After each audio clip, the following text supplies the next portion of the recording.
ವೆಂಕಟೇಶಾಯ. ತಿರುಮಲ ತಿರುಪತಿ ದೇವಸ್ಥಾನಗಳ ಶ್ರೀ ವೆಂಕಟೇಶ್ವರ ಕನ್ನಡ ಭಕ್ತಿವಾಹಿನಿಯು ಇದುವರೆಗೆ ಯಾಕೆ ಈ ಭಗವದ್ಗೀತಾ ಪಾರಾಯಣ ಮತ್ತು ಪ್ರವಚನವನ್ನು ನಾವು ಕೇಳಲೇಬೇಕು ಎಂದರ್ಥಕ್ಕೆ ಧರ್ಮಾರ್ಥ ಕಾಮ ಮೋಕ್ಷಗಳ ಪುರುಷಾರ್ಥಗಳಲ್ಲಿ ಮೋಕ್ಷವು ಪರಮಪುರುಷಾರ್ಥ ಎಂದು ತಿಳಿಯುತ್ತದೆ. ಅಂತಹ ಒಂದು ಅತ್ಯದ್ಭುತವಾದ ಈ ಭಗವದ್ಗೀತೆಯ ಪಾರಾಯಣ ಪ್ರವಚನ ನಮ್ಮ ಶ್ರೀ ವೆಂಕಟೇಶ್ವರ ಕನ್ನಡ ಭಕ್ತಿವಾಹಿನಿ ನಮ್ಮೆಲ್ಲರೂ ಕೂಡ ಕೊಡುಗೆ ನೀಡಿದೆ ಅಂತ ಹೇಳಿ ಅವರಿಗೆ ನಾವು ಎಷ್ಟೇ ಧನ್ಯವಾದಗಳು ಹೇಳಿದರೂ ಕೂಡ ಸಾಲಲ್ಲ ಅಂತ ಹೇಳಿ ಈಗ ನಾವು ಗುರುಗಳ ಪ್ರಾರ್ಥನೆಯನ್ನು ಮಾಡೋಣ. ಸಮಾಶ್ರಯೇದ್ ಗುರುಂ ಭಕ್ತ್ಯಾ ಸಮಾಶ್ರಯೇತ್ ಗುರುಂ ಭಕ್ತ್ಯಾ ಮಹಾವಿಶ್ವಾಸಪೂರ್ವಕಂ ನಿಕ್ಷಿಪೇತ್ ಸರ್ವಭಾರಾಂಶ್ಚ ಗುರೋ ಶ್ರೀಪಾದಪಂಕಜೇ. ಈಗ ಕಲಿಯುಗದ ಪ್ರತ್ಯಕ್ಷ ವರದೈವ ಶ್ರೀ ಶ್ರೀನಿವಾಸ ದೇವರ ಪ್ರಾರ್ಥನೆಯನ್ನು ಮಾಡೋಣ. ಆನಂದಜ್ಞಾನದಂ ವಿಷ್ಣುಂ ಆನಂದಮಯನಾಮಕಂ ಆನಂದೇನ ದದರ್ಶಾಥ ಆನಂದನಿಲಯಾಲಯೇ. ಆಚಾರ್ಯರು ಹೇಳಿರುವ ಪ್ರಕಾರ ಈ 9ನೇ ಅಧ್ಯಾಯವು ಮಹತ್ತರವಾದ ಅಧ್ಯಾಯ. ಯಾಕೆಂದರೆ ನಾವು ಅಂದರೆ ಆರ್ಥಿಕ ಭಕ್ತರೆಲ್ಲ ಕೂಡ ನಾವೆಲ್ಲರೂ ಕೂಡ ಸಾತ್ವಿಕರು ಹಾಗೆ ಆಸ್ತಿಕರು ಅಂತೀವಿ. ಅಂದರೆ ಭಗವಂತನು ಅಸ್ತಿ ಎಂದು ತಿಳ್ಕೊಂಡವರು ಅಂತ ಅರ್ಥ. ಆಸ್ತಿಕರು ಅಂದರೆ ಅದೊಂದೇ ಸಾಲದು. ಯಾವುದೇ ಒಂದು ಕೆಲಸ ನಾವು ಮಾಡೋಕ್ಕೆ ಹೊರಟಿದ್ದೀವಿ ಅಂದರೆ ಅದರ ಫಲಿತವನ್ನು ನಾವು ನಿರೀಕ್ಷೆ ಮಾಡ್ತೀವಿ. ಆ ಫಲಿತವೂ ಕೂಡ ಚೆನ್ನಾಗಿರಲಿ, ನಮ್ಮೆಲ್ಲರೂ ಕೂಡ ಉಪಯೋಗವಾಗಿರಲಿ, ಅಷ್ಟೈಶ್ವರ್ಯಗಳು ಆರೋಗ್ಯ ಎಲ್ಲ ಕೂಡ ಕೊಡಲಿ ಎಂಬ ಉದ್ದೇಶದಿಂದ ನಾವೆಲ್ಲವೂ ಕೂಡ ಪೂಜಾ ಪುನಸ್ಕಾರಗಳು ಆಗಲಿ ಹಾಗೆ ಹೋಮ ಹವನಗಳಾಗಲಿ ಪಾರಾಯಣ ಪ್ರವಚನಗಳಾಗಲಿ ನಾವು ಮಾಡುತ್ತೇವೆ. ಅಂತಹ ಒಂದು ಮಹಾಸಂಕಲ್ಪವನ್ನು ನಾವೆಲ್ಲರೂ ಕೂಡ ಈಗ ಮಾಡೋಣ ಅಂತ ಹೇಳಿ ತಾವೆಲ್ಲರೂ ಕೂಡ ಮನೆಯಲ್ಲಿ ಕುಳಿತುಕೊಂಡು ಭಗವಂತನೇ, ಯಾಕೆಂದರೆ ಯತ್ರ ಗೀತಾ ವಿಚಾರಶ್ಚ ಪಠನಂ ಪಾಠನಂ ಶ್ರುತಂ ತತ್ರಾಹಂ ನಿಶ್ಚಿತಂ ಪೃಥ್ವಿ ನಿವಸಾಮಿ ಸದೈವಹಿ. ಭಗವದ್ಗೀತೆಯ ಪಾರಾಯಣ ಪ್ರವಚನ ನಡೆಯುತ್ತೋ ಅಲ್ಲಿ ಸಾಕ್ಷಾತ್ತು ಶ್ರೀಕೃಷ್ಣ ಪರಮಾತ್ಮನಾಗಿರುವಂತಹ ನಾನು ಅಲ್ಲಿ ಬರ್ತೇನೆ, ಅಲ್ಲೇ ತಮ್ಮ ಎದುರುಗಡೆನೇ ಇರ್ತೇನೆ ಅಂತ ಶ್ರೀಕೃಷ್ಣ ಪರಮಾತ್ಮನೇ ಹೇಳಿದ್ದಾರೆ ಅಂತ ಒಂದು ಪದ್ಯದಲ್ಲಿದೆ. ಸೊ ಅದಕ್ಕಾಗಿ ನಾವೆಲ್ಲರೂ ಕೂಡ ಪರಮಾತ್ಮ ಶ್ರೀಕೃಷ್ಣ ಪರಮಾತ್ಮನೇ ಎದುರುಗಡೆ ಇದ್ದಾರೆ ಎಂಬ ಭಾವನೆಯಿಂದ ನಾವು ಈ ಮಹಾಸಂಕಲ್ಪವನ್ನು ಮಾಡಿ ಅವರ ಚರಣಾರವಿಂದಗಳಲ್ಲಿ ನಾವು ತ್ರಿಕರಣ ಶುದ್ಧಿಯಾಗಿ ಪ್ರಾರ್ಥಿಸೋಣ. ಶ್ರೀಮದಾದಿವರಾಹ ಕ್ಷೇತ್ರೇ ವಿರಾಜಮಾನಸ್ಯ ಅಖಿಲಾಂಡಕೋಟಿ ಬ್ರಹ್ಮಾಂಡನಾಯಕಸ್ಯ ಶ್ರೀ ಪದ್ಮಾವತಿ ಜಾನೇಃ ಭಗವತಃ ಶ್ರೀ ವೆಂಕಟೇಶ್ವರ ಸ್ವಾಮಿನಃ ಕೃಪಾಬಲೇನ ಜಗದ್ಗುರೋಃ ಶ್ರೀ ಗೋಪಾಲಕೃಷ್ಣಸ್ಯ ಅನುಗ್ರಹೇಣ ಅಸ್ಮಾಕಂ ಸರ್ವೇಷಾಂ ಶರೀರಸ್ಯ ಮಾನಸಸ್ಯ ಚ ಬಲಸಿದ್ಧ್ಯರ್ಥಂ ಸಮಸ್ತಾನಾಂ ಆಧಿವ್ಯಾಧೀನಾಂ ನಿವಾರಣಾರ್ಥಂ ಸರ್ವಯಜ್ಞ ಫಲಪ್ರಾಪ್ತ್ಯರ್ಥಂ ಸರ್ವಾಸಾಂ ಸಂಪದಾಂ ಪ್ರಾಪ್ತ್ಯರ್ಥಂ ವಿದ್ಯಾರ್ಥಿನಾಂ बुद्धिशक्ति वृद्धि द्वारा परीक्षासु उत्तीर्णता सिद्ध्यर्थम अधिकारिणां स्वस्वविधि निर्वहण कौशल सिद्ध्यर्थम समस्त पापक्षयार्थम ज्ञान भक्ति वैराग्य सिद्ध्यर्थम श्री गोपाल कृष्ण प्रेरणया श्री गोपाल कृष्ण प्रीत्यर्थम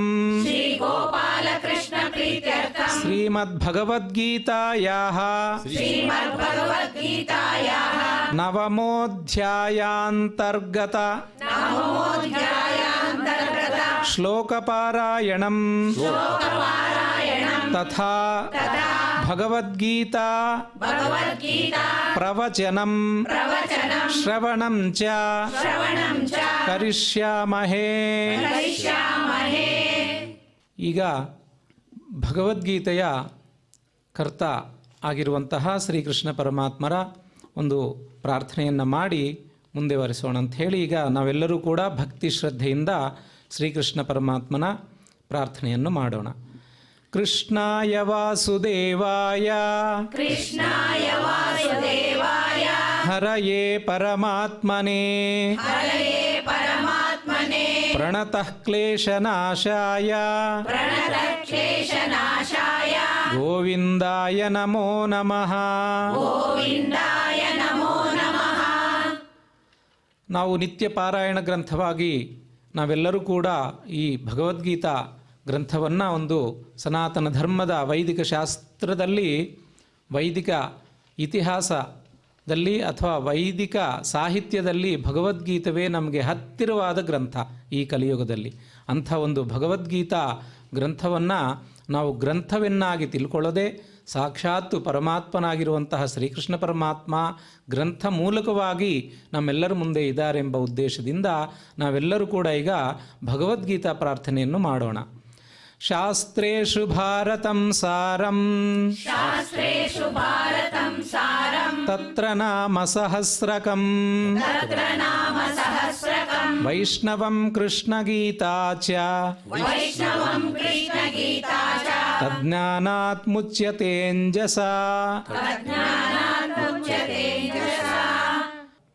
ವೇದವ್ಯಾಸರ ಮೂಲಕವೇ ನಮಗೆ ಲಭಿಸಿದೆ ಎಂಬ ಉದ್ದೇಶದಿಂದ ವೇದವ್ಯಾಸ ಮುನಿಗಳ ಒಂದು ಪ್ರಾರ್ಥನೆಯನ್ನು ಮಾಡಿ ತದನಂತರ ಪಾರಾಯಣಕ್ಕೆ ನಾವೆಲ್ಲರೂ ಕೂಡ ಹೋಗೋಣ ಅಂತ ಹೇಳಿ ಈಗ ತಾವೆಲ್ಲರೂ ಕೂಡ ಅಲ್ಲೇ ವೇದವ್ಯಾಸರನ್ನು ತಮ್ಮ ತಮ್ಮ ಮನದಲ್ಲಿ ನೆನೆಸಿಕೊಂಡು ಈ ವೇದವ್ಯಾಸರ ಒಂದು ಪ್ರಾರ್ಥನೆಯನ್ನು ಮಾಡಿ. ವೇದವ್ಯಾಸ ಗುಣಾವಾಸ ವಿದ್ಯಾಧೀಶ ಸತಾಂ ವಶ ಮಾಂ ನಿರಾಶಂ ಗತ ಕ್ಲೇಶಂ ಕುರ್ವನಾಶಂ ಹರೇ ನಿಶಂ. ಈಗ ಭಗವದ್ಗೀತೆಯ 9ನೇ ಅಧ್ಯಾಯದ ರಾಜವಿದ್ಯಾರಾಜಗುಹ್ಯ ಯೋಗ ಎಂಬ ಒಂದು ನಾಮಾಂಕಿತವಾದ ಈ ಅಧ್ಯಾಯದ ಪ್ರವಚನವನ್ನು ಆಚಾರ್ಯರು ತಮ್ಮೆಲ್ಲರಿಗೂ ಕೂಡ ಸರಳವಾಗಿ ಸುಲಭವಾಗಿ ಅರ್ಥ ಆಗೋ ಥರ ಈಗ ಅವರ ಪ್ರವಚನವನ್ನು ಮಾಡ್ತಾರೆ. ನಾವೆಲ್ಲರೂ ಕೂಡ ಭಕ್ತಿ ಶ್ರದ್ಧೆಯಿಂದ ಕೇಳೋಣ ಅಂತ ಹೇಳಿ ತಮ್ಮೆಲ್ಲರಲ್ಲಿ ಮನವಿ ಮಾಡ್ತಾ ಇದ್ದೇನೆ. ಶ್ರೀ ಗುರುಭ್ಯೋ ನಮಃ, ಪರಮಗುರುಭ್ಯೋ ನಮಃ, ಪೂರ್ವಗುರುಭ್ಯೋ ನಮಃ. ಶ್ರೀಮದಾನಂದತೀರ್ಥ ಭಗವತ್ಪಾದಾಚಾರ್ಯ ಗುರುಭ್ಯೋ ನಮಃ. ಶ್ರೀ ವೇದವ್ಯಾಸಾಯ ನಮಃ. ಶುಕ್ಲಾಂಬರಧರಂ ವಿಷ್ಣುಂ ಶಶಿವರ್ಣಂ ಚತುರ್ಭುಜಂ ಪ್ರಸನ್ನವದನಂ ಧ್ಯಾಯೇತ್ ಸರ್ವವಿಘ್ನೋಪಶಾಂತಯೇ. ಸರ್ವವಿಘ್ನಪ್ರಶಮನಂ ಸರ್ವಸಿದ್ಧಿಕರಂ ಪರಂ ಸರ್ವಜೀವಪ್ರಣೇತಾರಂ ವಂದೇ ವಿರಯದಂ ಹರಿಂ. ಲಕ್ಷ್ಮೀನಾರಾಯಣಂ ವಂದೇ ತದ್ಭಕ್ತಪ್ರವರೋ ಹಿ ಯಃ ಶ್ರೀಮದಾನಂದತೀರ್ಥಾಖ್ಯೋ ಗುರುಸ್ತಂಚ ನಮಾಮ್ಯಹಂ. ವೇದೇ ರಾಮಾಯಣೇ ಚೈವ ಪುರಾಣೇ ಭಾರತೆ ತಥಾ ಆದಾವಂತೆ ಚ ಮಧ್ಯೆ ಚ ವಿಷ್ಣುಃ ಸರ್ವತ್ರ ಗೀಹ್ಯತೆ. ರಮಾಪತಿಂ ಪೂರ್ಣಗುಣಂ ಮುಕುಂದಂ ವ್ಯಾಸಂಚ ವಿಜ್ಞಾನಸಹಸ್ರಭಾನುಂ ಪೂರ್ಣಪ್ರಬೋಧಂಚ ಸುತತ್ವದೀಪಂ ಕ್ರಮದ್ಗುರುಂಶ್ಚ ಪ್ರಣಮಾಮಿ ಮೂರ್ಧ್ನಾ ಆಪಾದಮೌಲಿಪರ್ಯಂతం ಗುರೂಣಾಂ ಆಕೃತಿಂ ಸ್ಮರೇತ್ ತೇನ ವಿಘ್ನಾಃ ಪ್ರಣಶ್ಯಂತಿ ಸಿದ್ಧ್ಯಂತಿ ಚ ಮನೋರಥಾಃ. ಶ್ರೀಗುರುಭ್ಯೋ ನಮಃ. ಶ್ರೀಹರಯೇ ನಮಃ. ದೇವಂ ನಾರಾಯಣಂ ನತ್ವಾ ಸರ್ವದೋಷವಿವರ್ಜಿತಂ ಪರಿಪೂರ್ಣಂ ಗುರುಂಶ್ಚ ಆನ್ ಗೀತಾರ್ಥಂ ವಕ್ಷ್ಯಾಮಿ ಲೇಶತಃ. ಹರಯೇ ನಮಃ. ಕೃಷ್ಣಂ ವಂದೇ ಮಂಥಪಾಶಧರಂ ದಿವ್ಯಾರ್ಭಕಾಕೃತಿಂ ಶಿಖಾಬಂಧತ್ರಯೋಪೇತಂ ಭೈಷ್ಮೀಮಧ್ವಕರಾರ್ಚಿತಂ. ಕೃಷ್ಣಾಯ ವಾಸುದೇವಾಯ ಹರಯೇ ಪರಮಾತ್ಮನೆ ಪ್ರಣತಕ್ಲೇಶನಾಶಾಯ ಗೋವಿಂದಾಯ ನಮೋ ನಮಃ. ಕಲ್ಯಾಣ ಅದ್ಭುತಗಾತ್ರಾಯ ಕಾಮಿತಾರ್ಥಪ್ರದಾಯಿನೇ ಶ್ರೀಮದ್ವೆಂಕಟನಾಥಾಯ ಶ್ರೀನಿವಾಸಾಯ ತೇ ನಮಃ. ಭಗವಂತನಾದ ಶ್ರೀನಿವಾಸನ ಚರಣಾರವಿಂದಗಳಲ್ಲಿ ಸಾಷ್ಟಾಂಗ ಪ್ರಣಾಮಗಳನ್ನು ಸಲ್ಲಿಸ್ತಾ ಅವನದೇ ಆದಂಥ ಈ ವ್ಯವಸ್ಥೆ ಭಗವದ್ಗೀತಾ ವಾಚನ ಪ್ರವಚನ ಕಾರ್ಯಕ್ರಮ ನಡೀಬೇಕು ಅನ್ನೋ ವ್ಯವಸ್ಥಾಪಕ ಪ್ರಧಾನ ವ್ಯವಸ್ಥಾಪಕ ಶ್ರೀನಿವಾಸ ದೇವರು. ಜೊತೆಗೆ ಆ ಭಗವದ್ಗೀತೆಯನ್ನು ಅರ್ಜುನನ ಮುಖಾಂತರ ಸಮಗ್ರ ಜಗತ್ತಿಗೆ ನೀಡಿದಂಥವನು ಅದೇ ಶ್ರೀಕೃಷ್ಣ, ಅದೇ ಶ್ರೀನಿವಾಸ. ಅಂತಹ ಶ್ರೀಕೃಷ್ಣನ ಭಗವದ್ಗೀತಾ ಪ್ರವಚನವನ್ನು ಅವನ ಅನುಗ್ರಹದಿಂದ ಮುಂದುವರಿಸ್ತಾ ಇದ್ದೇನೆ. ಈಗಾಗಲೇ 9ನೇ ಅಧ್ಯಾಯದಲ್ಲಿ 17ನೆಯ ಶ್ಲೋಕ, ಅದರ ವ್ಯಾಖ್ಯಾನ ಅದು ಸಾಗುತ್ತಾ ಇದೆ. ಅದನ್ನು ಮತ್ತಷ್ಟು ಮುಂದುವರಿಸ್ತಾ ಇದ್ದೇನೆ ಭಗವಂತನ ಅನುಗ್ರಹದಿಂದ. ಕೃಷ್ಣ ಅರ್ಜುನನನ್ನು ಕುರಿತು ಹೇಳ್ತಾ ಇದ್ದಾನೆ, ಜಗತ್ತಿನಲ್ಲಿ ಯಾವುದೇ ವಿಧವಾದ ಕೆಲಸಗಳಾಗ್ತಾ ಇದ್ದಾಗ ಸಣ್ಣ ಪುಟ್ಟ ಕೆಲಸಗಳನ್ನೆಲ್ಲ ಮಾಡ್ತಾರೆ. ಸಣ್ಣ ಪುಟ್ಟ ಕೆಲಸಗಳನ್ನು 10 ಜನಗಳ ಸಹಕಾರದ ಜೊತೆಗೆ ತಾವು ನಿರ್ವಾಹ ಮಾಡ್ತಾ ಆ ನಂತರದಲ್ಲಿ ಅವರೆಲ್ಲರನ್ನ ಬದಿಗೆ ಸರಿಸಿ ನಾವೇ ಕೆಲಸ ಮಾಡಿದ್ದು ಅಂತ ಅದರ ಉಲ್ಲೇಖವನ್ನು ಮಾಡಿಕೊಳ್ತಾರೆ. ಆದರೆ ಭಗವಂತನನ್ನು ಕಾಣಬೇಕು. ಈ ಸಂದರ್ಭದಲ್ಲಿ ಇಡೀ ಜಗತ್ತಿನ ಸಕಲ ವ್ಯಾಪಾರವನ್ನು ಭಗವಂತನೇ ಮಾಡೋದು. ಆದ್ದರಿಂದ ಭಗವಂತ ಏನು ಹೇಳ್ತಾನೆ, ನಾನು ಇಡೀ ಜಗತ್ತಿನ ಸಕಲವನ್ನೂ ನಡೆಸೋದು.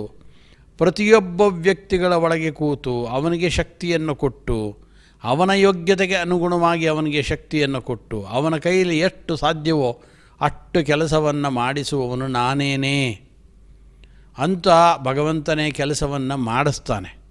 ಮಾಡಿಸೋದ ಮೇಲೆ ಈ ರೀತಿಯಾಗಿ ನಾವು ತಿಳಿದುಕೊಂಡ್ರೆ ಸಾಕೀಗ. ತಿಳಿದುಕೊಳ್ತು ಅಂತಂದರೆ ತನ್ನದೇ ಆದಂಥ ವೈಕುಂಠದ ಸ್ಥಾನವನ್ನು ಕರೆದು ಕೊಡ್ತಾನೆ ಭಗವಂತ. ಆದ್ದರಿಂದ ಭಗವಂತನದು ವಿಚಿತ್ರವಾದ ಒಂದು ವ್ಯವಹಾರ ನೋಡಿ. ಭಗವಂತನೇ ಎಲ್ಲವನ್ನು ಮಾಡಿಸೋದು ನಮ್ಮ ಕೈಲಿ. ನಮ್ಮ ಯೋಗ್ಯತೆಗೆ ಅನುಗುಣವಾಗಿ ಭಗವಂತ ಅನೇಕ ವಿಧವಾದ ಕ್ರಿಯೆಗಳನ್ನು ಮಾಡಿಸ್ತಾನೆ. ಮಾಡಿಸಿದ ನಂತರದಲ್ಲಿ ನಮ್ಮ ಕೆಲಸ ಏನಪ್ಪ ಅಂದರೆ, ಭಗವಂತ ಇಷ್ಟೆಲ್ಲವನ್ನು ಮಾಡಿಸ್ತಾ ಇದ್ದಾನೆ ಅಂತ ಅವನ ಬಗ್ಗೆ ಎಚ್ಚರಿಕೆಯನ್ನು ಪಡೆದುಕೊಂಡು ಅವನ ಸ್ಮರಣೆಯನ್ನು ಮಾಡಿದರೂ ಸಾಕು. ಹಾಗೆ ಸ್ಮರಣೆ ನಮಗೆ ಬರೋದಿಲ್ಲ ಪ್ರತಿನಿತ್ಯವೂ ಕೂಡ.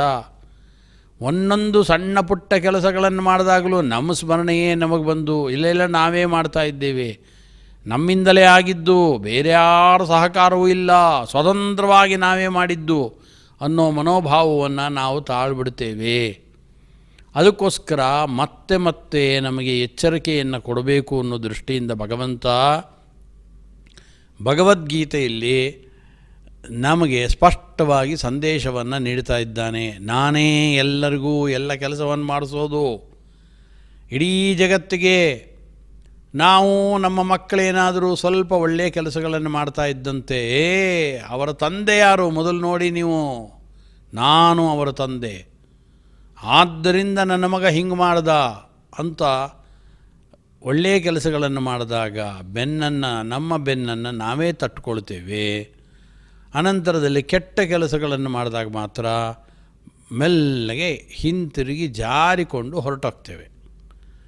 ಆದರೆ ಭಗವಂತ ಹೇಳ್ತಾ ಇದ್ದಾನೆ, ನೀವು ಒಬ್ಬೊಬ್ಬ ವ್ಯಕ್ತಿಗಳನ್ನು, ಇಬ್ಬರಿಬ್ಬರು ವ್ಯಕ್ತಿಗಳನ್ನು ಅವಲಂಬಿಸಿಕೊಂಡು ಈ ರೀತಿಯಾಗಿ ಮಾತಾಡೋದಿದೆ. ಆದರೆ ಇಡೀ ಜಗತ್ತಿದೆಯಲ್ಲ, ಆ ಇಡೀ ಜಗತ್ತು ಅನ್ನೋ ಕುಟುಂಬಕ್ಕೆ ಮೂಲ ಪುರುಷನಾದವನು ನಾನೇ ಎಲ್ಲರಿಗೂ ತಂದೆ, ನಾನೇ ಎಲ್ಲರಿಗೂ ತಾಯಿ, ನಾನೇ ಎಲ್ಲರನ್ನ ಪೋಷಣೆ ಮಾಡುವವನು ನಾನೇನೇ. ಆದ್ದರಿಂದ ಭಗವಂತ ಮತ್ತೆ ಮತ್ತೆ ಇದನ್ನು ನಮಗೆ ಎರಡು ದೃಷ್ಟಿಯಿಂದ ತಿಳಿಸ್ಕೊಡ್ತಾನೆ. ನಾವು ಅಹಂಕಾರವನ್ನು ಪಡಬಾರದು, ನಾವು ಅಸ್ವತಂತ್ರರು, ನಮಗೆ ಅಸಾಮರ್ಥ್ಯ ಇದೆ ಅನ್ನೋದನ್ನು ಪ್ರಸ್ತುತಪಡಿಸೋ ದೃಷ್ಟಿಯಿಂದ ಭಗವಂತ ಭಗವದ್ಗೀತೆ ಮೊದಲಾದ ಎಲ್ಲ ಗ್ರಂಥಗಳಲ್ಲಿ ಅದನ್ನು ಸ್ಪಷ್ಟ ಮಾಡ್ತಾನೆ.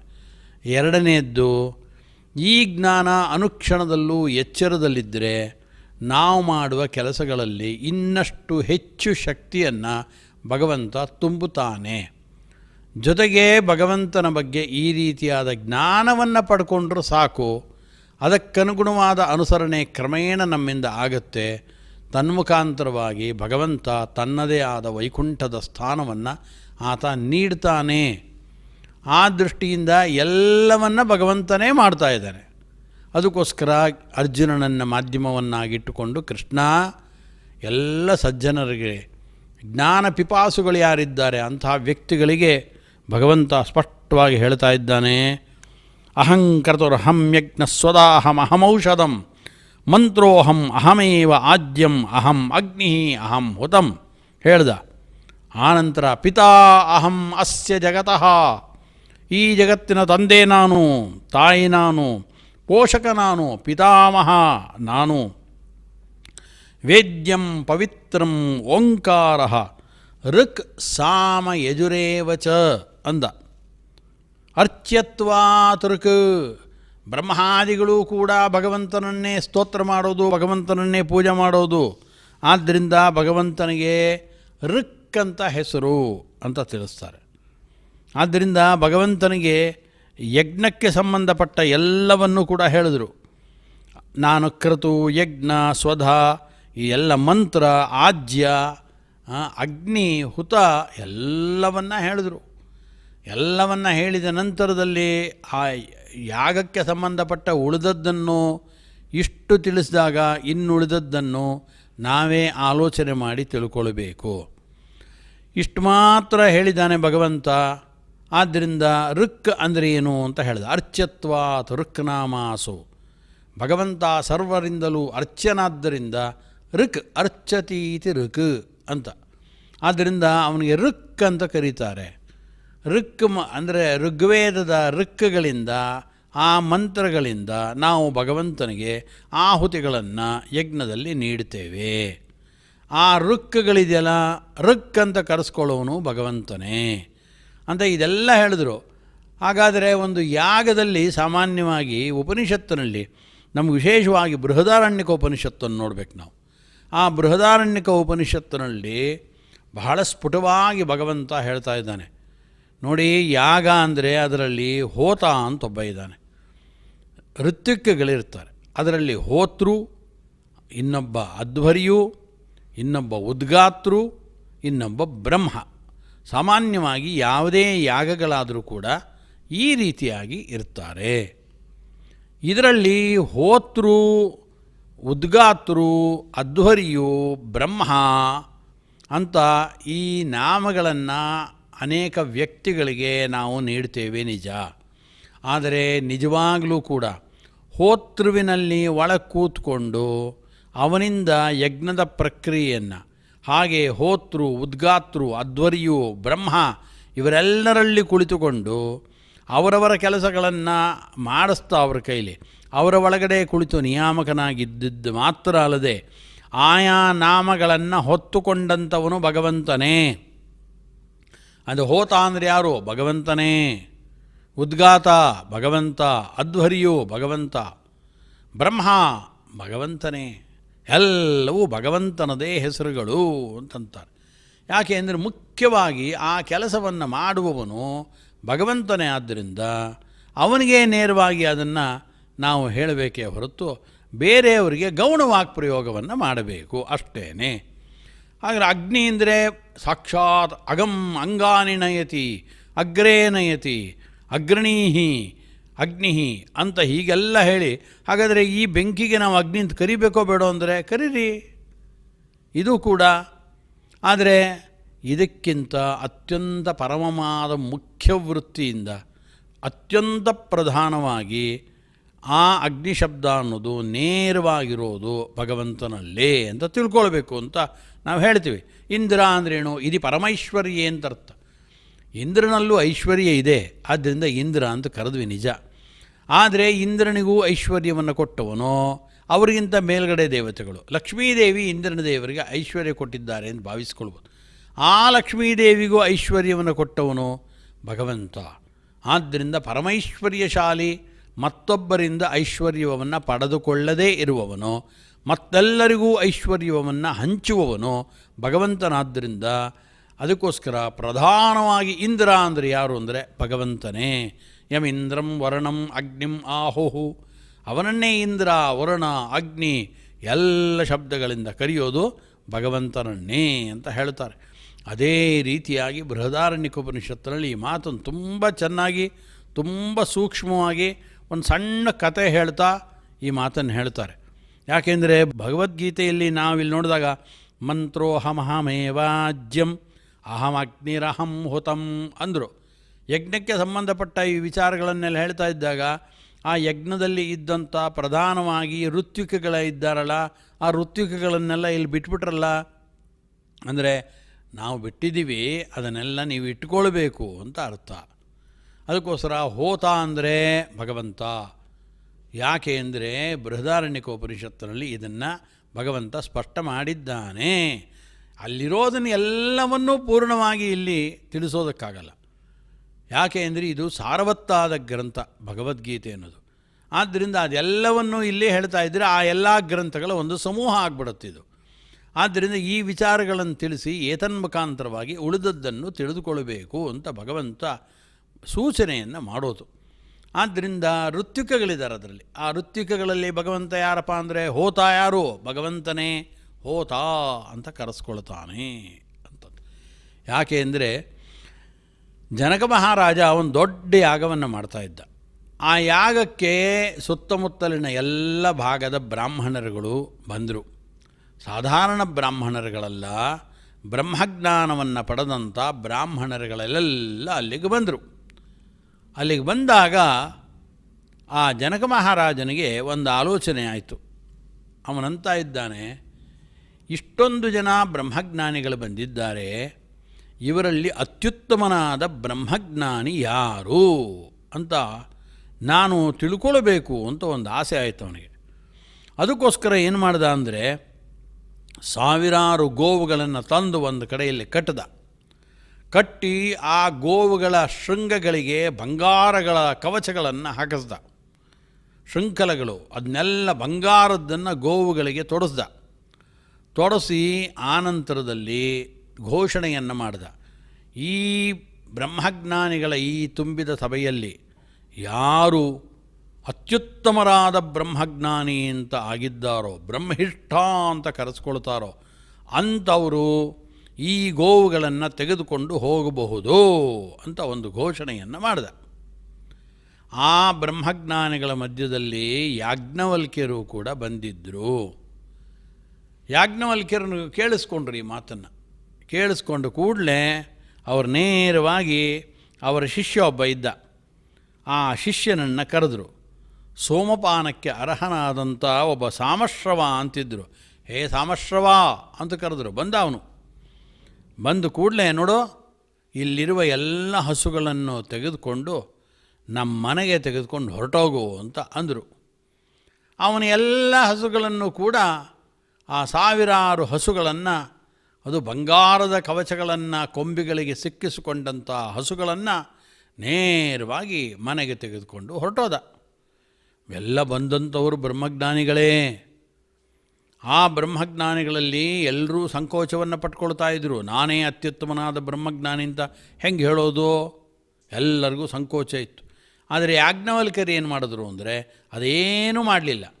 ನೇರವಾಗಿ ಆ ಹಸುಗಳನ್ನೆಲ್ಲ ತೆಗೆದುಕೊಂಡು ಹೋಗು, ತನ್ನ ಮನೇಲಿ ಕಟ್ಟು ಅಂತ ನೇರವಾಗಿ ಸೂಚನೆ ಮಾಡೋದ್ರ ಮುಖಾಂತರ ತಾನು ದೊಡ್ಡ ಬ್ರಹ್ಮಜ್ಞಾನಿ ಅನ್ನೋದನ್ನು ಬಾಯಲ್ಲಿ ಹೇಳೋದಕ್ಕಿಂತಲೂ ಕೂಡ ಕೃತಿಯ ಮುಖಾಂತರವಾಗಿ ಹಸುಗಳನ್ನೆಲ್ಲ ಹೊಡ್ಕೊಂಡು ಹೋಗು ಅಂದರು. ಅವನ್ನೆಲ್ಲ ಹಸುಗಳನ್ನು ಹೊಡ್ಕೊಂಡು ಹೊಟ್ಟದ. ಅಲ್ಲಿರ್ತಕ್ಕಂಥ ಎಲ್ಲ ನೋಡ್ತಾ ಇದ್ದಾರೆ. ಈತ ನಮ್ಮೆಲ್ಲರ ನಡುವೆ ಕುಳಿತುಕೊಂಡಿದ್ದಾನೆ, ತಾನೇ ಅತ್ಯುತ್ತಮ ಬ್ರಹ್ಮಜ್ಞಾನಿ ಅಂತ ಹೇಳ್ಕೊಳ್ತಾ ಇದ್ದಾನೆ ಇವನ ಕಾರ್ಯದ ಮುಖಾಂತರ ಅಂತ ಹೇಳಿ ಉಳಿದ ಬ್ರಹ್ಮಜ್ಞಾನಿಗಳಾದಂಥ ಬ್ರಾಹ್ಮಣರಿಗೆ ಸ್ವಲ್ಪ ಸಿಟ್ಟು ಬಂತು ಅಂತ ತಿಳಿಸ್ತಾರೆ. ಆಗ ಕೂಡಲೇ ಅಲ್ಲಿರ್ತಕ್ಕಂಥ ಆಶ್ವಲ ಅಂತ ಒಬ್ಬ ಇದ್ದ. ಅವನು ಜನಕ ಮಹಾರಾಜನ ಯಜ್ಞಗಳನ್ನು ಮಾಡ್ತಾ ಇದ್ದಾಗ ಏನು ಯಜ್ಞವನ್ನು ಪ್ರಾರಂಭ ಮಾಡಿದ್ದ, ಆ ಯಜ್ಞದಲ್ಲಿ ಹೋತೃವಾಗಿ ಸ್ಥಾನವನ್ನು ಪಡೆದಂಥವನು ಆಶ್ವಲ ಎಂಬ ಬ್ರಾಹ್ಮಣ. ಕೂಡಲೇ ಅವನು ನಿಂತ್ಕೊಳ್ತಾನವನು. ಆತ ನಿಂತ್ಕೊಂಡು ಅತಃ ಜನಕಸ್ಯ ವೈದೇಹಸ್ಯ ಹೋತ ಆಶ್ವಲೋ ಬಭೂವ. ಹೋತೃವಾಗಿರತಕ್ಕಂಥ ಆಶ್ವಲ ಥಟ್ಟನ ಎದ್ದು ನಿಂತುಕೊಂಡ. ಎದ್ದು ನಿಂತ್ಕೊಂಡು ಸಹಾಯೇನಂ ಪಪ್ರಚ್ಛ, ಯಾಜ್ಞವಲ್ಕ್ಯರನ್ನು ಕುರಿತು ಕೇಳ್ತಾ ಇದ್ದಾನೆ. ತ್ವನ್ನು ಕಲುನೋ ಯಾಜ್ಞವಲ್ಕ್ಯ ಬ್ರಹ್ಮಿಷ್ಠೋಸಿ. ಏನು ಯಾಜ್ಞವಲ್ಕ್ಯರೇ, ನೀವು ಬ್ರಹ್ಮಜ್ಞಾನಿಗಳಲ್ಲೆಲ್ಲ ಅತ್ಯುತ್ತಮರಾದ ಬ್ರಹ್ಮಜ್ಞಾನಿಗಳೋ ಅಂತ ಕೇಳಿದರು. ಯಾಜ್ಞವಲ್ಕ್ಯರು ಅಲ್ಲಿದ್ದ ಎಲ್ಲ ಬ್ರಹ್ಮಜ್ಞಾನಿಗಳಲ್ಲೂ ಅತ್ಯುತ್ತಮ ಬ್ರಹ್ಮಜ್ಞಾನಿಗಳಾಗಿದ್ದು ಸತ್ಯ. ಆದರೆ ಅವರು ಎಷ್ಟು ವಿನೀತರು, ಜೊತೆಗೆ ಎಷ್ಟು ಚೆನ್ನಾಗಿ ಉತ್ತರವನ್ನು ಕೊಡ್ತಾರೆ ನೋಡಬೇಕು. ಅದಕ್ಕೆ ಸಹೋವಾಚ, ಯಾಜ್ಞವಲ್ಕ್ಯರು ತಿಳಿಸಿದರು, ನಮೋ ವಯಂ ಬ್ರಹ್ಮಿಷ್ಠಾಯ ಕುರ್ಮಃ ಗೋಕಾಮಾಹ ಏವ ವಯಂ ಸ್ಮಃ ಅಂದರು. ಅದಕ್ಕೆ ಅವರಂತಾರೆ, ಯಾರು ಅತ್ಯುತ್ತಮನಾದ ಬ್ರಹ್ಮಜ್ಞಾನಿ ಇದ್ದಾನಲ್ಲ, ಆ ಬ್ರಹ್ಮಜ್ಞಾನಿಗೆ ನಾನು ನಮಸ್ಕಾರ ಮಾಡ್ತಾ ಇದ್ದೇನೆ ಅಂದರು. ನಮಸ್ಕಾರ ಮಾಡ್ತಾಯಿದ್ದೀನಿ ನಾನು. ಜೊತೆಗೆ ಗೋವುಗಳನ್ನೆಲ್ಲ ಹೊಡ್ಕೊಂಡು ಹೋಗು ಅಂತ ನಾನು ಶಿಷ್ಯನಿಗೆ ಹೇಳಿದೆ. ಯಾಕೆ ಹೇಳಿದೆ ಅಂದರೆ, ನನಗೆ ಗೋವುಗಳ ಅವಶ್ಯಕತೆ ಇದೆ, ಹಣದ ಅವಶ್ಯಕತೆ ಇದೆ. ಆ ದೃಷ್ಟಿಯಿಂದ ನಾನು ಗೋವುಗಳ ಬಗ್ಗೆ ಆಸೆ ಇದ್ದುದರಿಂದ ಎಲ್ಲ ಗೋವುಗಳನ್ನು ತೆಗೆದುಕೊಂಡು ಹೋಗು ಅಂತ ಹೇಳಿದ್ದೀನಿ, ಅಷ್ಟೇ. ಯಾರು ಬ್ರಹ್ಮಜ್ಞಾನಿ ಇದೆಯೋ ಅವನಿಗೆ ನಾನು ನಮಸ್ಕಾರವನ್ನು ಮಾಡ್ತೇನೆ ಅಂತ ಇಷ್ಟು ಒಂದು ರೀತಿಯಲ್ಲಿ ಒಗಟಿನಂತೆ ಹೇಳಿದರು. ನೇರವಾಗಿ ಹೌದು ನಾನೇ ಬ್ರಹ್ಮಜ್ಞಾನಿಗಳಲ್ಲಿ ಉತ್ತಮ ಅಂತ ಅನ್ನಲಿಲ್ಲ ಯಾಜ್ಞವಲ್ಕ್ಯರು. ಅಹಂಕಾರದ ಪ್ರದರ್ಶನವಾಗುತ್ತೆ ಬ್ರಹ್ಮಜ್ಞಾನಿಗಳ ಮಧ್ಯದಲ್ಲಿ, ಹೇಳಲಿಲ್ಲ. ಆದರೆ ತಾವು ಬ್ರಹ್ಮಜ್ಞಾನಿ ಅನ್ನೋದನ್ನು ತಮ್ಮ ಕೃತಿಯ ಮುಖಾಂತರವಾಗಿ ಸ್ಫುಟ ಮಾಡಿದ್ರು. ಜೊತೆಗೆ ಏನಂತಾರೆ ಅಂದರೆ, ಈ ಆಶ್ವಲನಿಗೆ ಮೆಲ್ಲಗೆ ಒಂದು ಸೂಚನೆಯನ್ನು ಕೊಟ್ಟರು. ನಾನು ಹಸುಗಳನ್ನು ನಮ್ಮ ಮನೆಗೆ ತೆಗೆದುಕೊಂಡು ಹೋಗುವಂಥ ಸಾಮಶ್ರವನಿಗೆ ಹೇಳಿದ್ನೋ ಇಲ್ಲೋ? ಹೇಳಿದೆ, ಎಲ್ಲ ತೆಗೆದುಕೊಂಡು ಹೋದ. ಹಾಗಾದರೆ ನಾನು ನನ್ನನ್ನು ಕುರಿತು ಬ್ರಹ್ಮಜ್ಞಾನಿಗಳಲ್ಲಿ ಅತ್ಯುತ್ತಮನಾದ ಬ್ರಹ್ಮಜ್ಞಾನಿ ಅಂತ ನಾನು ನನ್ನನ್ನು ಘೋಷಣೆ ಮಾಡಿಕೊಂಡಿದ್ದೇನೆ. ಘೋಷಣೆ ಮಾಡಿಕೊಂಡು ಕೂಡಲೇ ಉಳಿದ ಬ್ರಹ್ಮಜ್ಞಾನಿಗಳು ನೀವು ಏನು ಮಾಡಬೇಕಿತ್ತು ಅಂದರೆ, ಬಂದು ನೇರವಾಗಿ ನನಗೆ ನಮಸ್ಕಾರ ಮಾಡಬೇಕಿತ್ತು. ಯಾಕೆ ಅಂದರೆ ಬ್ರಹ್ಮಜ್ಞಾನಿಗಳಲ್ಲಿ ಅತ್ಯುತ್ತಮರಾದ ಬ್ರಹ್ಮಜ್ಞಾನಿಗಳಾದ್ದರಿಂದ ನಿಮಗೆ ನಮಸ್ಕಾರ ಅಂತ ಬಂದು ನಮಸ್ಕಾರ ಮಾಡೋದು ಬಿಟ್ಟು, ಏನು ನೀವು ಬ್ರಹ್ಮಜ್ಞಾನಿಗಳಲ್ಲಿ ಅತ್ಯುತ್ತಮರೋ ಅಂತ ದರ್ಪದಿಂದ ಪ್ರಶ್ನೆ ಮಾಡೋದಿದೆಯಲ್ಲ, ಇದು ಸರಿಯಲ್ಲ ಅಂತ ಇದನ್ನು ತಿಳಿಸ್ಬೇಕಿತ್ತು ಅವರಿಗೆ. ಇದನ್ನು ಬಾಯಿ ಬಿಟ್ಟು ಈ ವಾಕ್ಯಗಳಲ್ಲಿ ಹೇಳಲಿಲ್ಲ. ಆದರೆ ಯಾಜ್ಞವಲ್ಕ್ಯರು ಏನು ಹೇಳಿದ್ರು ಅಂದರೆ, ಅತ್ಯುತ್ತಮರಾದ ಬ್ರಹ್ಮಜ್ಞಾನಿಗಳಿಗೆ ಯಾವತ್ತೂ ನಾನು ನಮಸ್ಕಾರವನ್ನು ಮಾಡ್ತೇನೆ ಅಂದರು. ಹಾಗಾದರೆ ನೀವು ಅತ್ಯುತ್ತಮನಾದ ಬ್ರಹ್ಮಜ್ಞಾನಿ ಅಂತ ನನ್ನನ್ನು ನಾನು ಗುರುತಿಸ್ಕೊಂಡಿದ್ದೀನಿ. ಈಗ ಹಸುಗಳನ್ನೆಲ್ಲ ಹೊಡ್ಕೊಂಡೋಗಿದ್ದೀನಿ ನಾನು. ಆದರೆ ನೀವು ಮಾತ್ರ ಬಂದು ದರ್ಪದಿಂದ ನನ್ನನ್ನು ಪ್ರಶ್ನೆ ಮಾಡ್ತಾ ಇದ್ದೀರಿ ಹೊರತು ನನಗೆ ನಮಸ್ಕಾರವನ್ನು ಮಾಡ್ತಿಲ್ಲ ಅನ್ನೋದನ್ನು ಸೂಕ್ಷ್ಮವಾಗಿ ತಿಳಿಸಿದ್ರು. ತಿಳಿಸಿ ಗೋಕಾಮಾಹ ಏವ ವಯಂ ಸ್ಮಃ.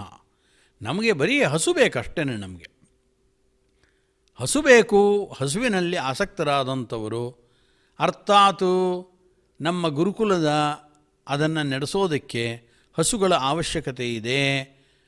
ಅಷ್ಟು ಹಸುಗಳ ಅವಶ್ಯಕತೆ ಇದೆ ಅಂತ ಹೇಳಿದ್ದರಿಂದಲೇ ನಮ್ಮದು ದೊಡ್ಡ ಗುರುಕುಲ ನಿರಂತರವಾಗಿ ಅಧ್ಯಾಪನಾದಿಗಳು ಅಲ್ಲಿ ಜರುಗುತ್ತಾ ಇದೆ. ಈ ಎಲ್ಲ ವಿಚಾರಗಳನ್ನು ಕೂಡ ತಿಳಿಸಿದಂತೆ ಆಯಿತು.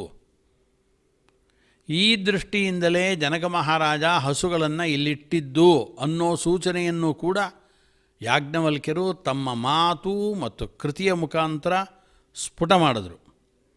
ತಮ್ಮ ತತಯೇವ ಪ್ರಷ್ಟುಂ ದಧ್ರೇ ಹೋತಾ ಅಶ್ವಲಃ. ಅಷ್ಟು ಹೇಳಿದ ಕೂಡಲೇ ನಿಜವಾಗಲೂ ಆಶ್ವಲ ಏನು ಮಾಡಬೇಕಿತ್ತು ಅಂದರೆ ನೇರವಾಗಿ ಬಂದು ಯಾಜ್ಞವಲ್ಕ್ಯರಿಗೆ ನಮಸ್ಕಾರವನ್ನು ಮಾಡಿ, ಓಹೋ, ಇಷ್ಟು ಕರಾರುವಕ್ಕಾಗಿ ಖಡಾಖಂಡಿತವಾಗಿ ನಾನೇ ಬ್ರಹ್ಮಜ್ಞಾನಿ ಅನ್ನೋ ರೀತಿಯಲ್ಲಿ ನೀವು ಹಸುಗಳನ್ನು ತೆಗೆದುಕೊಂಡು ಹೋಗ್ತಾ ಇದ್ದೀರಾ, ನಿಜಕ್ಕೂ ನೀವು ಬ್ರಹ್ಮಜ್ಞಾನಿಗಳು ಅಂತ ಬಂದು ನಮಸ್ಕಾರವನ್ನು ಮಾಡಬೇಕಿತ್ತು. ಮಾಡಲಿಲ್ಲ. ಆದರೆ ಏನು ಮಾಡ್ದ ಅಂದರೆ ತಥೇವ ಪ್ರಷ್ಟುಂ ದದ್ರೇ ಹೋತಾ ಅಶ್ವಲಃ.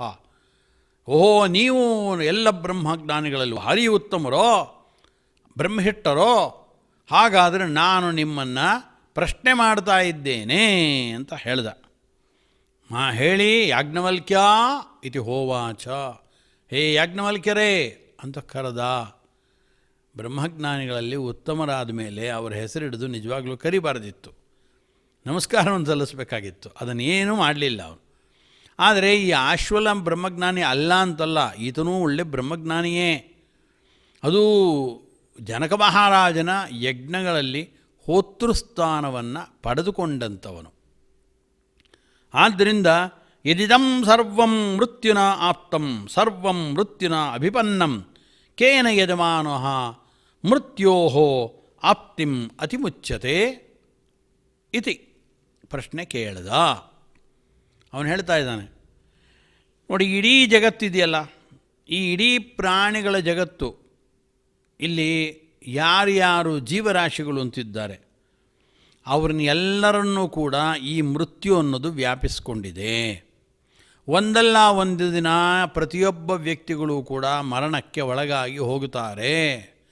ಮಾಂದಾತಾಚ ಮಹೀಪತಿ ಕೃತಯುಗ ಅಲಂಕಾರ ಭೂತೋಗತಃ ಸೇತುರ್ಯೇನ ಮಹೋದದೋ ವಿರಚಿತ ಕ್ವಾಸೌ ದಶಸ್ಯಾಂತಕಃ ಅನ್ಯೇ ಚಾಪಿ ಯುಧಿಷ್ಠಿರ ಪ್ರಪತೆ ಯಾತಾದಿವಂ ಭೂಪತೆ ನೈಕೇನಾಪಿ ಸಮಂಗತ ವಸುಮತಿ ಮುಂಜತ್ವಯ ಯಾಸ್ಯತಿ ಅಂತ ಭೋಜರಾಜ ಹೇಳ್ದ ಅನ್ನೋ ಶ್ಲೋಕವನ್ನು ನೆನಪು ಮಾಡಿಕೊಂಡ್ರೆ ರಾಮಚಂದ್ರ ದೇವರಿಗೆ ಹೇಳಿದ್ದು ರಾಮಚಂದ್ರ ದೇವರು ಅಂತರ್ಧಾನವನ್ನು ಹೊಂದ್ತಾರೆ, ಕೃಷ್ಣದೇವರು ಅಂತರ್ಧಾನವನ್ನು ಹೊಂದ್ತಾರೆ ಅಷ್ಟೇ.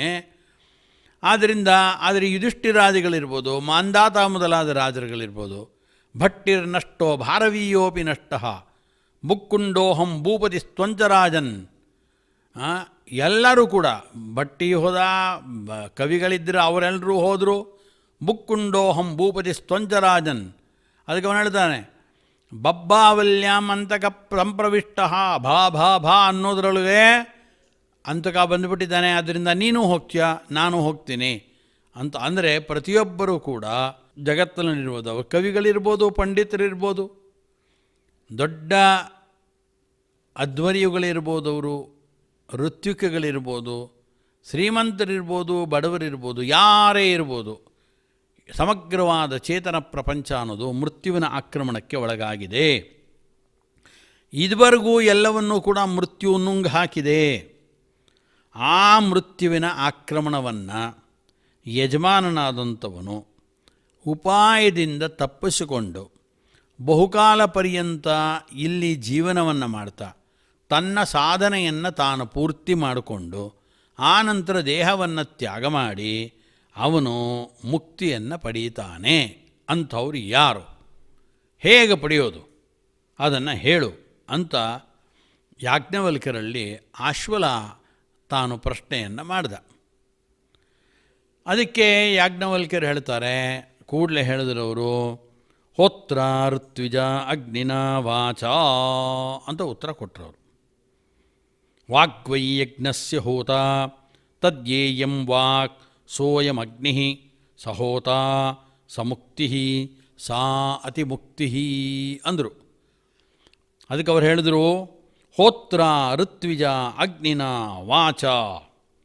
ಹೋತೃ ಎಂಬತಕ್ಕಂಥ ಏನು ಋತ್ವಿಕ್ಗಳಲ್ಲಿ ಹೋತೃ ಅನ್ನೋ ಋತ್ವಿಕ್ಕಿದಾನಲ್ಲ ಆ ಋತ್ವಿಕ್, ಮತ್ತು ಅಗ್ನಿ ಮತ್ತು ವಾಕ್, ಇವರಲ್ಲಿ ಈ ಹೋತೃ ಎಂಬತಕ್ಕಂಥ ಋತ್ವಿಕ್ ಈ ಅಗ್ನಿಯಲ್ಲಿ ಈ ವಾಕ್ ಇಲ್ಲಿ ಇದ್ದುಕೊಂಡು ಅವರಿಂದ ಆಯಾ ಕರ್ಮಗಳನ್ನು ಮಾಡಿಸ್ತಾ, ಹೋತೃ ಅಗ್ನಿ ವಾಕ್ ಅಂತ ಕರೆಸ್ಕೊಳ್ಳೋನು ಯಾರು ಅಂತ ಗೊತ್ತಾ ನಿನಗೆ?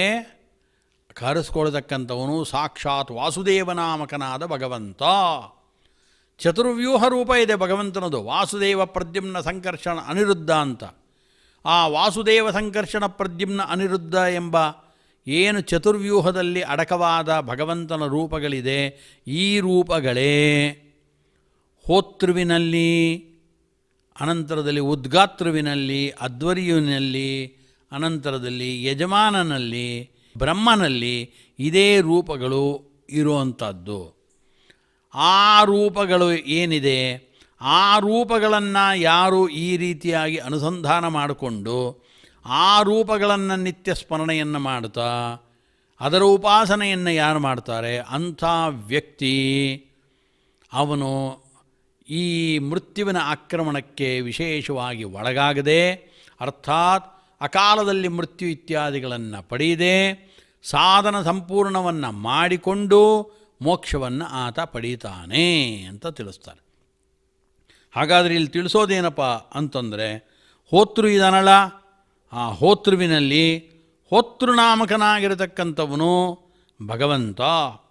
ಆ ವಾಸುದೇವನ ಉಪಾಸನೆಯಿಂದ ಯಜಮಾನ ಮುಕ್ತಿಯನ್ನು ಪಡೀತಾನೆ ಅಂತಂದರು. ಇಲ್ಲಿ ವಾಕ್ ಮತ್ತು ಅಗ್ನಿ ಹೇಳ್ತಾರೆ. ಇಲ್ಲಿ ನಿಜವಾಗಲೂ ಕೂಡ ನಮ್ಮ ವಾಗೀಂದ್ರಿಯ ಇದೆ.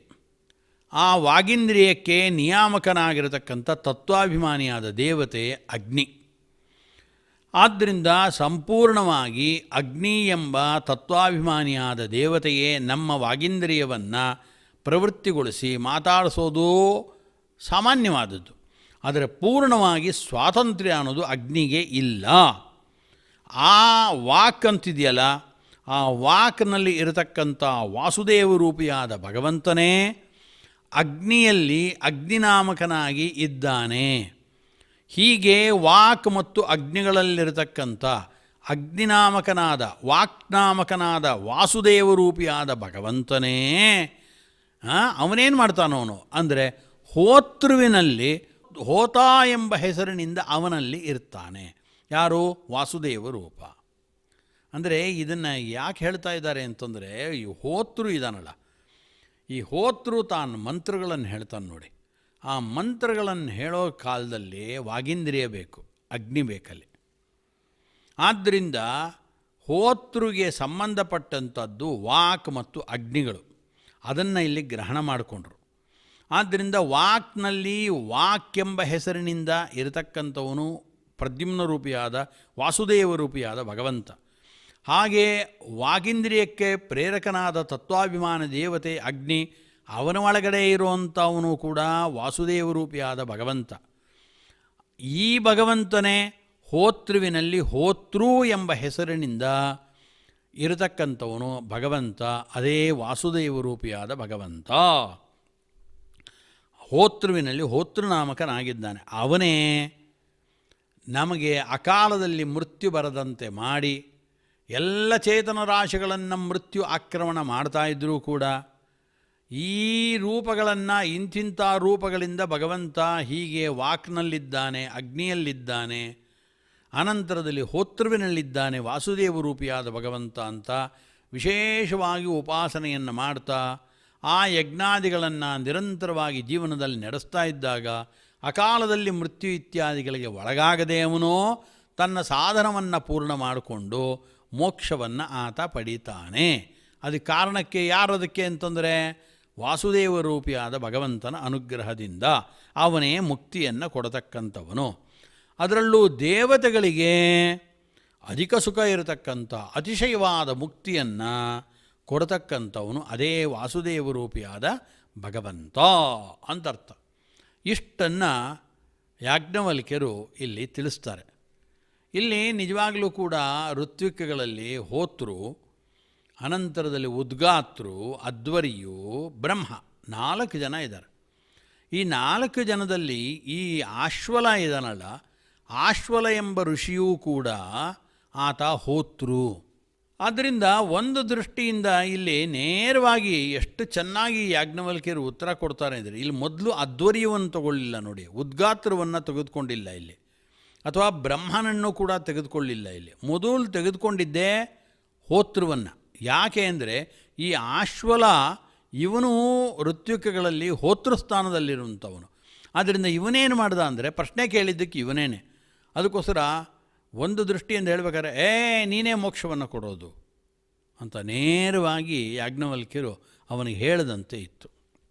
ಯಾಕಂದರೆ ಪ್ರಶ್ನೆ ಕೇಳ್ತಾ ಇದ್ದಾರಲ್ಲ, ನೀನೇ ಮೋಕ್ಷವನ್ನು ಕೊಡೋರು. ನೀನೇ ಅಂದರೆ ಯಾರು? ಹೋತೃ ಅಂದರೆ ಯಾರು? ವಾಸುದೇವನೇ. ಹೋತೃವಿನಲ್ಲಿ ಹೋತೃ ರೂಪದಲ್ಲಿರತಕ್ಕಂಥವನು ವಾಸುದೇವ. ಅವನೇ ಈ ಸಂಸಾರದಲ್ಲಿ ಎಲ್ಲರನ್ನು ನುಂಗಿ ಹಾಕತಕ್ಕಂಥ ಮೃತ್ಯುವಿನ ಆಕ್ರಮಣವನ್ನು ತಡೆದು ಸಾಧನೆಗಳನ್ನು ಮಾಡಿಸಿ ಮೋಕ್ಷವನ್ನು ತಂದುಕೊಡುವವನು ವಾಸುದೇವ ರೂಪಿಯಾದ ಭಗವಂತ ಅಂತ ಪರೋಕ್ಷವಾಗಿ ಯಾಜ್ಞವಲ್ಕ್ಯರು ಆ ಹೋತೃವನ್ನೇ ಒಂದು ದೃಷ್ಟಿಯಲ್ಲಿ ನೇರವಾಗಿ ಅವನನ್ನು ಆಕ್ರಮಿಸಿಕೊಂಡು ಅವನಿಗೆ ನೀನೇ ಕೊಡೋದು, ನಿನ್ನಲ್ಲಿರೋ ಭಗವಂತನೇ ಕೊಡೋದು ಅಂತ ಆ ದೃಷ್ಟಿಯಿಂದ ಇಲ್ಲಿ ಉತ್ತರ ಕೊಟ್ಟಂತೆ ಕಾಣುತ್ತೆ. ಆದ್ದರಿಂದ ಇಲ್ಲಿ ಹೋತೃ ಅಂದರೆ ಯಾರು? ಭಗವಂತನೇ. ಅದೇ ರೀತಿಯಾಗಿ ಉದ್ಗಾತೃ, ಅಧ್ವರ್ಯು, ಬ್ರಹ್ಮ ಈ ಎಲ್ಲರ ಒಳಗಡೆ ಕೂತು ಅವರವರ ನಾಮಗಳನ್ನು ತೆಗೆದುಕೊಂಡು ಈ ಮೋಕ್ಷವನ್ನು ಕೊಡೋದು, ದೇವತೆಗಳಿಗೆ ಅತಿಮುಕ್ತಿಯನ್ನು ಕೊಡುವವನು ಅದೇ ನಾಮವನ್ನು ಹೊಂದಿದಂಥ ವಾಸುದೇವ, ಸಂಕರ್ಷಣ, ಪ್ರದ್ಯುಮ್ನ, ಅನಿರುದ್ಧ ಎಂಬತಕ್ಕಂಥ ಭಗವಂತನ ರೂಪಗಳು. ಆದ್ದರಿಂದ ಇದೆಲ್ಲವೂ ಕೂಡ ಭಗವಂತನ ನಾಮಗಳೇ. ಆದ್ದರಿಂದ ಅಹಮಗ್ನಿ, ಅಹಂ ಕರ್ತುಹೋ, ಅಂತ ಎಲ್ಲ ಹೇಳಿದಾಗ ಹೋತೃ, ಅಧ್ವರ್ಯು, ಉದ್ಗಾತೃ, ಬ್ರಹ್ಮ ಇದೆಲ್ಲ ಭಗವಂತನ ಹೆಸರಲ್ವಾ? ಇವರೆಲ್ಲ ಭಗವಂತ ಅಲ್ವ ಅಂದರೆ ಎಲ್ಲವೂ ಭಗವಂತನೇ ಅಂತ ನಾವು ಅರ್ಥವನ್ನು ಮಾಡಿಕೊಳ್ಬೇಕು ಅಂತ ಸೂಕ್ಷ್ಮವಾಗಿ ಸ್ವಲ್ಪವನ್ನು ಇಲ್ಲಿ ತಿಳಿಸಿ ಉಳಿದ ವಿಚಾರಗಳನ್ನು ನಮ್ಮ ಪಾಲಿಗೆ ಭಗವಂತ ನೀಡ್ತಾ ಇದ್ದಾನೆ. ಅಂಥ ಹೋತೃವಿನಲ್ಲಿ ಸಂಸ್ಥಿತನಾದ ಅಗ್ನಿ, ಕ್ರತು ಮೊದಲಾದ ಶಬ್ದಗಳಿಂದ ಕರೆಸಿಕೊಂಡ ಆ ಭಗವಂತ ವಾಸುದೇವ ಏನಿದ್ದಾನೆ ಅವನೇ ಶ್ರೀನಿವಾಸ. ಅವನ ಚರಣಾರವಿಂದಗಳಿಗೆ ಈ ವಾಕ್ಕುಸುಮಗಳನ್ನು ಕೂಡ, ಈ ವಾಕ್ನಲ್ಲಿ ಅಂತರ್ಗತನಾದ, ಈ ವಾಕ್ಗೆ ಶಕ್ತಿಯನ್ನು ಕೊಟ್ಟ ಅಗ್ನಿ ಏನಿದ್ದಾನೆ, ಅಗ್ನಿಯಲ್ಲಿ ಅಂತರ್ಗತನಾಗಿ ಅಗ್ನಿನಾಮಕನಾದ ಅದೇ ವಾಸುದೇವನಿಗೆ ಈ 4 ವಾಕ್ಕುಸುಮಗಳನ್ನು ಸಮರ್ಪಣೆ ಮಾಡ್ತಾ ಇದ್ದೇನೆ. ಹರಯೇ ನಮಃ. ಶ್ರೀಕೃಷ್ಣಾರ್ಪಣಮಸ್ತು. ಇಷ್ಟೊತ್ತು ಆಚಾರ್ಯರ ಪ್ರವಚನವನ್ನು ನಾವೆಲ್ಲರೂ ಕೂಡ ಕೇಳಿ ಶ್ರೀಕೃಷ್ಣ ಪರಮಾತ್ಮರ ಒಂದು ಅನುಗ್ರಹಕ್ಕೆ ಪಾತ್ರರಾಗಿದ್ದೇವೆ. ಪ್ರತಿ ದಿವಸವೂ ಕೂಡ ಈ ಭಗವದ್ಗೀತೆಯ ಪಾರಾಯಣ ಒಂದೇ ಅಲ್ಲದೆ ಪ್ರವಚನೆಯನ್ನು ಕೂಡ ಶ್ರವಣ ಮನನ ನಿಧಿಧ್ಯಾಸಗಳಂತ ಹೇಳಿದಾರು ಉಪನಿಷತ್ತುಗಳಲ್ಲಿ. ಹಾಗಾಗಿ ಮೊದಲನೆಯದಾಗಿ ಶ್ರವಣಂ ನಾವೆಲ್ಲರೂ ಕೂಡ ಮಾಡಲೇಬೇಕು ಎಂಬ ಉದ್ದೇಶದಿಂದ ಪ್ರವಚನೆಯನ್ನು ನಾವೆಲ್ಲರೂ ಕೂಡ ಶ್ರವಣವನ್ನು ಮಾಡಿ ಧನ್ಯರಾಗೋಣ ಅಂತ ಹೇಳಿ ಈಗ 9ನೇ ಅಧ್ಯಾಯದ ಪಾರಾಯಣವನ್ನು ಭಕ್ತಿ ಶ್ರದ್ಧೆಯಿಂದ ಎಲ್ಲರೂ ಕೂಡ ಸಾವಧಾನವಾಗಿ ಶ್ರೀಕೃಷ್ಣ ಪರಮಾತ್ಮರ ಒಂದು ದಿವ್ಯಾನುಗ್ರಹ ಕಾರಕರಾಗೋಣ ಅಂತ ಹೇಳಿ ತಮ್ಮೆಲ್ಲರಲ್ಲಿ ವಿನಂತಿಸಿಕೊಂಡು ಈಗ 9ನೇ ಅಧ್ಯಾಯದ ಪಾರಾಯಣವನ್ನು ಮಾಡೋಣ. ಅಥ ಶ್ರೀಮದ್ಭಗವದ್ಗೀತಾಸು ಉಪನಿಷತ್ಸು ಬ್ರಹ್ಮವಿದ್ಯಾಯಾಂ ಯೋಗಶಾಸ್ತ್ರೇ ಶ್ರೀಕೃಷ್ಣಾರ್ಜುನ ಸಂವಾದೇ ರಾಜವಿದ್ಯಾ ರಾಜಗುಹ್ಯ ಯೋಗೋ ನಾಮ ನವಮೋऽಧ್ಯಾಯಃ. ಶ್ರೀಭಗವಾನುವಾಚ ಇದಂತು ತೇ ಗುಹ್ಯತಮಂ ಪ್ರವಕ್ಷ್ಯಾಮ್ಯನಸೂಯವೆ ಜ್ಞಾನಂ ವಿಜ್ಞಾನಸಹಿತಂ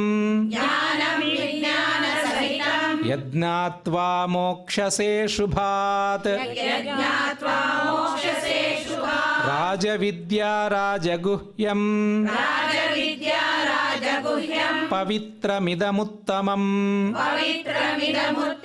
ప్రత్యక్షావగమం ధర్మ్యం సుసుఖం కర్తుమవ్యయం అశ్రద్ధధానాః పురుషాః ధర్మస్యాస్య పరంతప అప్రాప్య మాం నివర్తంతే మృత్యు సంసారవర్త్మని మయా తతమిదం సర్వం జగదవ్యక్తమూర్తినా మత్స్థాని సర్వభూతాని న చాహం తేష్వస్థితః న చ మత్స్థాని భూతాని పశ్య మే యోగమైశ్వరం భూతభృన్న చ భూతస్థో మమాత్మా భూతభావనః యథాకాశస్థితో నిత్యం వాయుః సర్వత్ర గో మహాన్ తథా సర్వాణి భూతాని మత్స్థానీత్యుపధారయ సర్వభూతాని కౌంతేయ ప్రకృతిం యాంతి మామికాం కల్పక్షయే పునస్తాని కల్పాదౌ విసృజామ్యహం ప్రకృతిం స్వామవష్టభ్య విసృజామి పునః పునః భూతగ్రామమిమం కృత్స్నం అవశం ప్రకృతేర్వశాత్ న చ మాం తాని కర్మాణి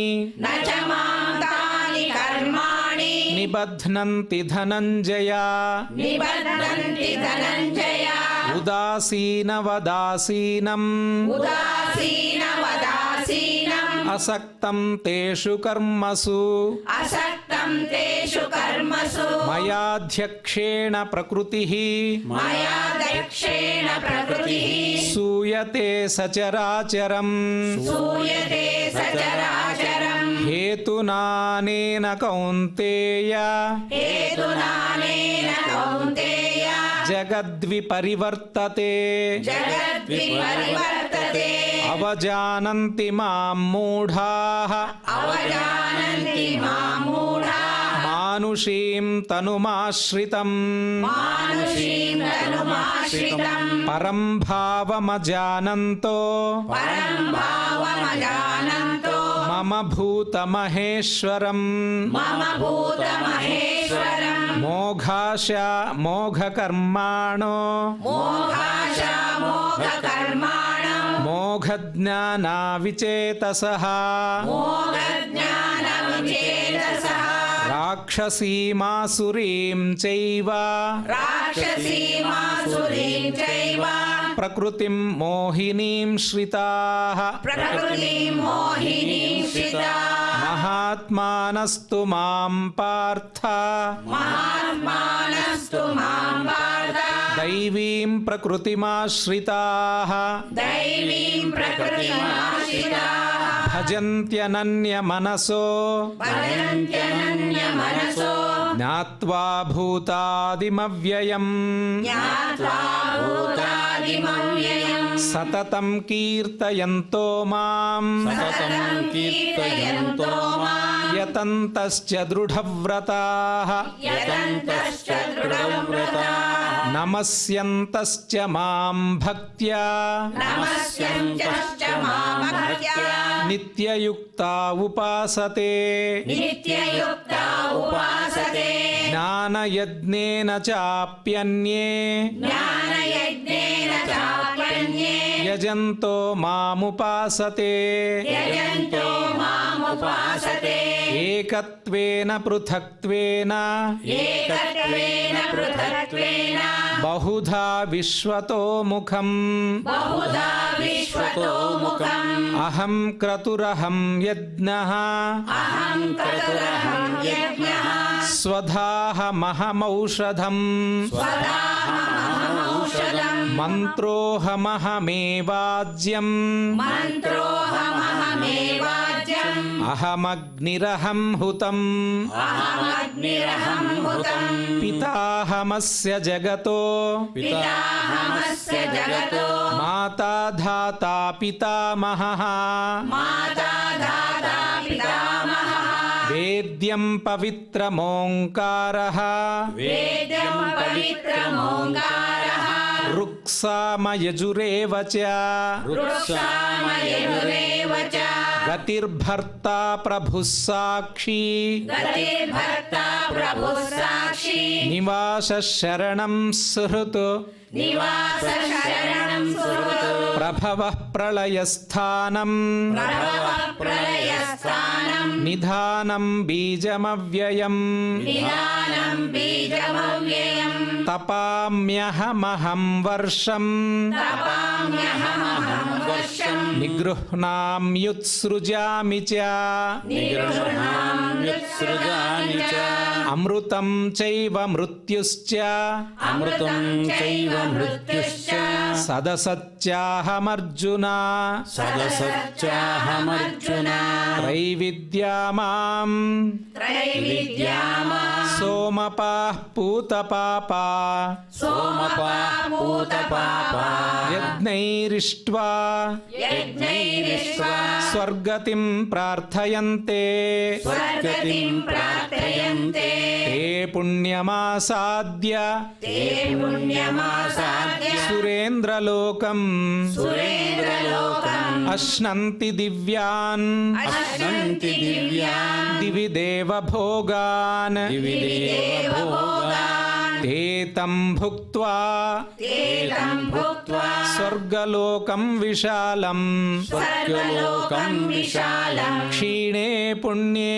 क्षीणे पुण्ये मर्त्यलोकं विशन्ति मर्त्यलोकं विशन्ति एवं त्रयी धर्म एवं त्रयी धर्म मनुः प्रपन्नाः मनुप्रपन्नाः गतागतं गतागतं कामकामा लभन्ते कामकामा लभन्ते अनन्याश्चिन्तयन्तो माम् अनन्याः चिन्तयन्तो माम् ये जनाः पर्युपासते ये जनाः पर्युपासते तेषां नित्याभियुक्तानां तेषां नित्याभियुक्तानां योगक्षेमं वहाम्यहम् योगक्षेमं वहाम्यहम् येऽप्यन्यदेवता भक्ताः येऽप्यन्यदेवता भक्ताः यजन्ते श्रद्धयान्विताः यजन्ते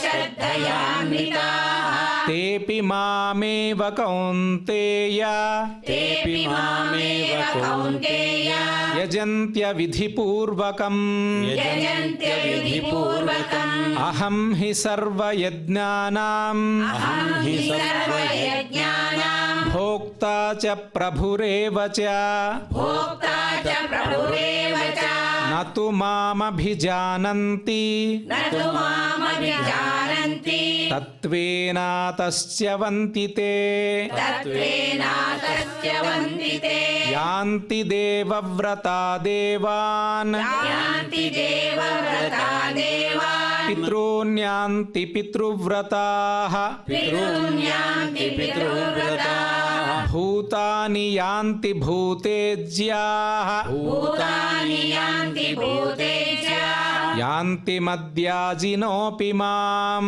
ಯಾಂತಿ ಮದ್ಯಾಜಿನೋಪಿ ಮಾಂ ಪತ್ರಂ ಪುಷ್ಪಂ ಫಲಂ ತೋಯಂ ಪತ್ರಂ ಪುಷ್ಪಂ ಫಲಂ ತೋಯಂ ಯೋ ಮೇ ಭಕ್ತ್ಯಾ ಪ್ರಯಚ್ಛತಿ ಯೋ ಮೇ ಭಕ್ತ್ಯಾ ಪ್ರಯಚ್ಛತಿ ತದಹಂ ಭಕ್ತ್ಯುಪಹೃತಂ ತದಹಂ ಭಕ್ತ್ಯುಪಹೃತಂ ಅಶ್ನಾಮಿ ಪ್ರಯತಾತ್ಮನಃ ಅಶ್ನಾಮಿ ಪ್ರಯತಾತ್ಮನಃ ಯತ್ಕರೋಷಿ ಯದಶ್ನಾಸಿ ಯತ್ಕರೋಷಿ ಯದಶ್ನಾಸಿ ಯಜ್ಜುಹೋಷಿ ದದಾಸಿ ಯತ್ ಯಜ್ಜುಹೋಷಿ ದದಾಸಿ ಯತ್ ಯತ್ತಪಶ್ಯಸಿ ಕೌಂತೇಯ ಯತ್ತಪಶ್ಯಸಿ ಕೌಂತೇಯ ತತ್ಕುರುಷ್ವ ಮದರ್ಪಣಂ ತತ್ಕುರುಷ್ವ ಮದರ್ಪಣಂ ಶುಭಾಶುಭಫಲೈರೇವಂ ಶುಭಾಶುಭಫಲೈರೇವಂ ಮೋಕ್ಷ್ಯಸೆ ಕರ್ಮಬಂಧನೈಃ ಮೋಕ್ಷಸೆ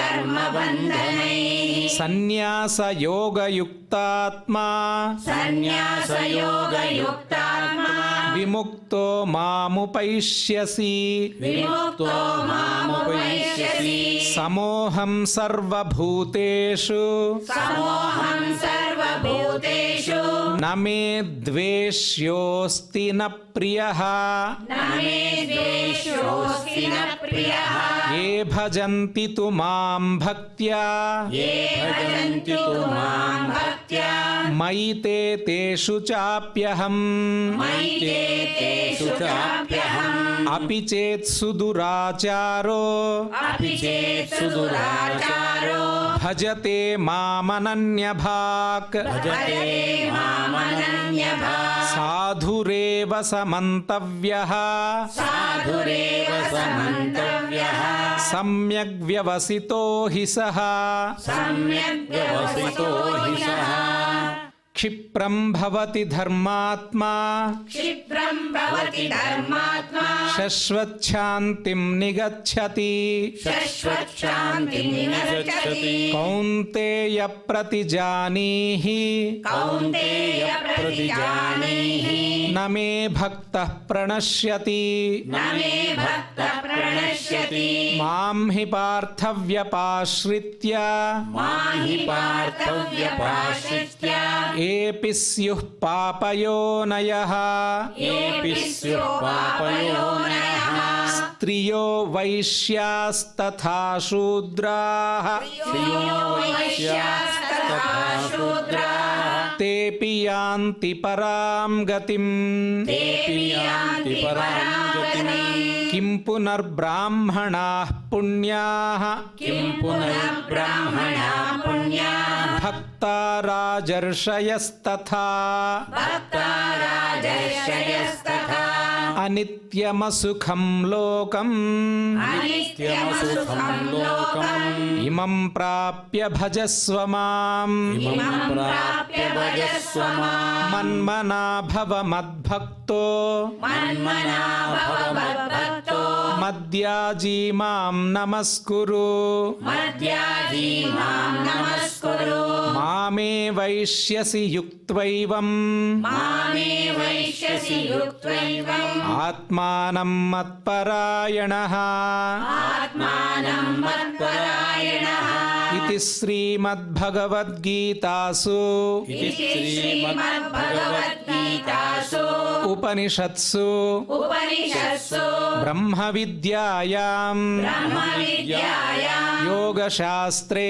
ಯೋಗಶಾಸ್ತ್ರೇ ಶ್ರೀಕೃಷ್ಣಾರ್ಜುನ ಸಂವಾದೇ ಶ್ರೀಕೃಷ್ಣಾರ್ಜುನ ಸಂವಾದೇ ರಾಜವಿದ್ಯಾ ರಾಜಗುಹ್ಯಯೋಗೋ ನಾಮ ರಾಜವಿದ್ಯಾ ರಾಜಗುಹ್ಯೋ ಯೋಗೋ ನಾಮ ನವಮೋऽಧ್ಯಾಯಃ ನವಮೋऽಧ್ಯಾಯಃ ಯತ್ರ ಯೋಗೇಶ್ವರಃ ಕೃಷ್ಣೋ ಯತ್ರ ಯೋಗೇಶ್ವರಃ ಕೃಷ್ಣೋ ಯತ್ರ ಪಾರ್ಥೋ ಧನುರ್ಧರಃ ಯತ್ರ ಪಾರ್ಥೋ ಧನುರ್ಧರಃ ತತ್ರ ಶ್ರೀರ್ವಿಜಯೋ ಭೂತಿಃ ತತ್ರ ಶ್ರೀವಿಜಯೋ ಭೂತಿಃ ಧ್ರುವ ನೀತಿರ್ಮತಿರ್ಮಮ.